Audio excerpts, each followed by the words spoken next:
Kisah ini menyoroti beberapa perbedaan pandangan antara kaum adat dengan kaum Padri yang membawa perubahan pada kehidupan sosial politik masyarakat Minangkabau itu sendiri.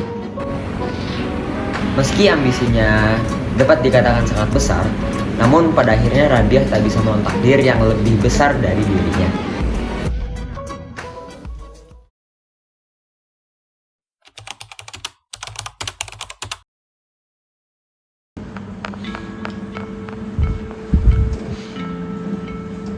Silakan perkenalkan diri Anda.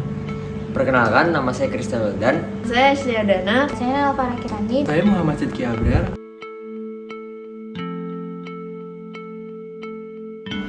Menurut Anda, apa sih sinopsis dari novel ini? Jadi, novel Segala yang di Isap Langit ini menceritakan tentang seorang Rabiah yang bertekad untuk mematahkan mitos yang berada di masyarakat Minangkabau bahwa keturunan keluarga bangsawan itu akan berakhir di generasi ketujuh. Nah, Rabiah ini tuh bersiap untuk melakukan apapun itu, bahkan menjadi istri kelima dari seorang pria yang dianggap bisa memberikan keturunan perempuan. Namun, rintangan demi rintangan pun muncul. Tanpa disangka, rintangan terbesarnya muncul dari kakak kesayangannya sendiri, yaitu Magek Takangkang. Setelah bergabung dengan kaum Padri yang saat itu berjuang untuk perubahan sosial dan agama, Magek menentang semua yang diupayakan Rabiah. Dengan semangat yang membara, ia mengacungkan pedangnya, siap menghancurkan segala hal yang dianggapnya sebagai penghalang. Menurut Anda, apa saja sih isi dari orientasi dalam cerita ini? Ya, jadi dalam orientasi ini diperkenalkan latar belakang tokoh utama yaitu Bungo Rabiah yang ingin mematahkan mitos tentang keturunan bangsawan Minangkabau yang akan putus di generasi ketujuh. Dia berambisi memiliki anak perempuan demi melanjutkan garis keluarga, sehingga bersedia menjadi istri kelima Tuanku Tanamo. Bagian awal novel bercerita tentang latar belakang tokoh utama Rabiah dan keluarganya, serta situasi masyarakat Minangkabau pada masa itu. Ditandai dengan kalimat Rabiah oh Rabiah, jangan pura-pura bodoh seperti itu. Aku tidak dungu Rabiah, perkawinan kita. Aku selain hanya sebagai pejantan bagimu demi keberlangsungan ranjimu untuk memperoleh anak perempuan, agar status rumah gadang Rangkayo Bungo Rabiah tidak hilang dari jajaran Rangkayo di selingkar Gunung Merapi ini. Bukankah juga sebagai salah satu siasatmu agar tanah pusakamu yang digandaikan Karengkang Gadang kepadaku tidak jatuh ke tangan orang lain? Benar bukan? Tuanku Tanamo tertawa lekas. Selanjutnya terdapat di kalimat maka itu ia pergi menemui Tuanku Tanamo, cucu penguasa terakhir dataran tinggi selingkar Gunung Merapi ini untuk memperistri dirinya. Dengan terus terang, Bungo Rabiah meminta Tuanku Tanamo agar memberikannya anak perempuan. Bungo Rabiah sendiri tahu bahwa ia akan dijadikan istri kelima, tetapi tidak peduli akan hal itu.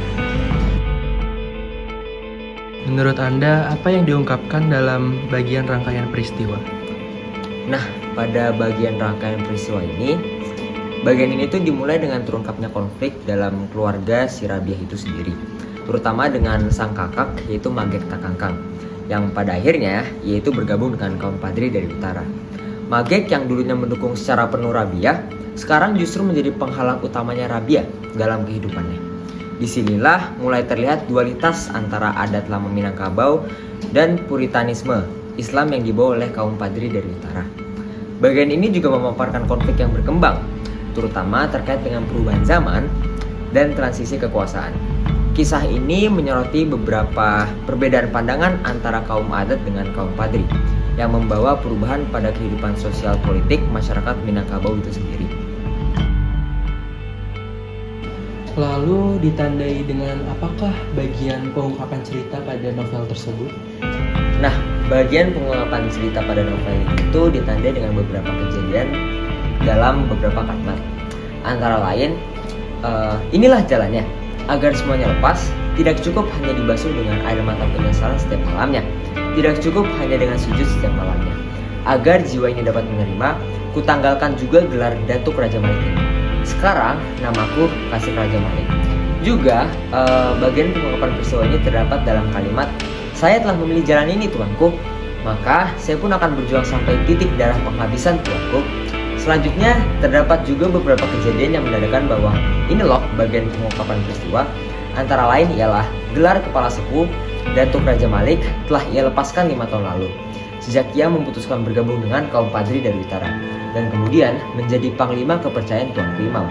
Lalu ia kembali menggunakan gelar Raja Malik.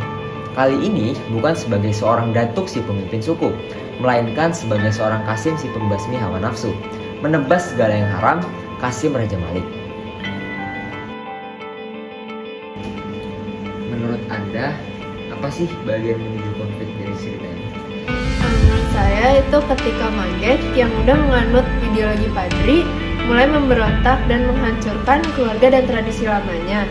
Dia bahkan mengacungkan pedangnya kepada adiknya, menunjukkan tekadnya untuk menghancurkan nilai-nilai tradisional yang menurutnya sesat. Konflik ini ditandai saat Kasim Raja Malik menghitung tiap kampung yang disinggahinya. Di situ dia juga menghitung apakah kampung yang disinggahinya itu mau tunduk kepadanya atau tetap mengikuti hawa nafsu mereka. Dan memang sasaran utamanya adalah kampung-kampung tempat para keluarga Rangkayo yang memiliki pengaruh besar. Itu berarti kampung halamannya, rumah gadang, saudara-saudaranya juga akan menjadi sasarannya. Lalu, menurut Anda, kejadian apa saja sih yang terjadi di bagian puncak konflik ini?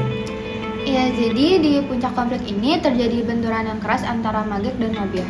Magek dengan keyakinannya sebagai seorang padri melawan semua yang dimiliki Rabiah, termasuk harta, adat, dan keluarga. Puncak cerita ini tuh berfokus pada keputusan Magek untuk meruntuhkan segalanya demi keyakinan ideologisnya. Berfokus pada konflik keluarga dan pengaruh ideologi kaum padri, ketegangan antara kaum adat yang terikat pada nilai-nilai lama, dan juga kaum padri yang ingin membawa pembaruan melalui syariat Islam mencapai klimaks di mana ketika perpecahan dalam keluarga Rabiah semakin memuncak. Ini tuh ditandai dengan kalimat akhirnya datang juga kutukan itu, kutukan 7 generasi pada Ranji. Perjanjian dengan nenek moyang kita yang memberikan segala harta pusaka ini. Lihatlah, semuanya habis, semua yang ada pada kita. Bahkan rumah gadang ini juga akan habis. Lihatlah, rintih suara di dalam kepungan asap dan kobaran api yang semakin mengamuk. Mungkin suara bunga Rabiah atau suara yang datang dari masa yang mendatang. Selanjutnya, bagaimanakah resolusi pada novel ini? Nah, selanjutnya ialah resolusi pada novel ini itu ditandai dengan adanya kehancuran yang sangat mendalam yang dialami oleh tokoh utama kita, yaitu Rabiah, baik secara fisik maupun secara emosionalnya. Meski ambisinya dapat dikatakan sangat besar, namun pada akhirnya Rabiah tak bisa melawan takdir yang lebih besar dari dirinya, yang pada dasarnya mencerminkan kehancuran bangsawan Minangkabau. Pada bagian akhir novel juga memberikan penyelesaian dari konflik-konflik yang ada, yaitu dengan kembalinya Jintan Hitam ke tanah negeri Batangka. Nah, ditandai dengan apa sih bagian resolusi dari novel ini? Ditandai dengan kalimat, "Aku, Jintan Hitam, tetap sebagai pengasuh bayi ini. Bungo Laras, Rangkayo."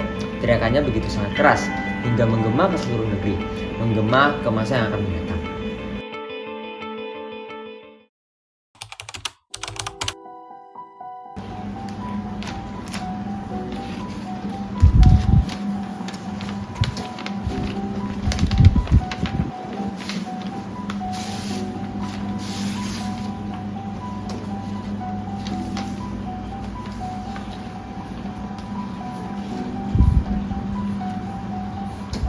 Novel ini menegaskan pesan moral tentang kebanggaan, kehormatan, dan kebiadaban.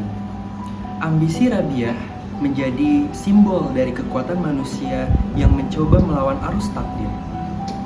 Namun, pada akhirnya diserap oleh langit-langit, sebuah simbolisme tentang kekuatan yang tak terkendali.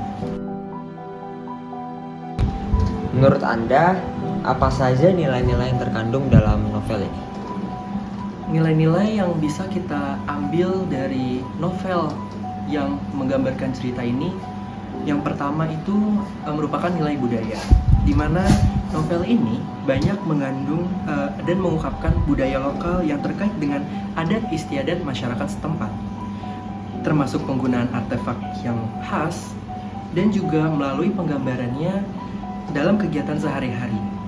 Novel ini menunjukkan aktivitas dan kebiasaan budaya masyarakat Indonesia seperti yang digambarkan dalam novel tersebut, yaitu judi atau sambung ayam. Yang kedua, nilai moral. Nilai moral diungkapkan ketika Magek kasihan terhadap Rabiah saat ingin membunuh Rabiah. Yang ketiga, nilai agama. Nilai agama di sini merupakan peristiwa ketika Magek ingin bertaubat.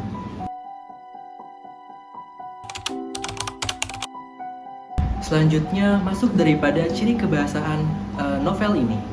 Yang pertama, kalimat bermakna lampau. Ditandai dengan kata 5 tahun lalu.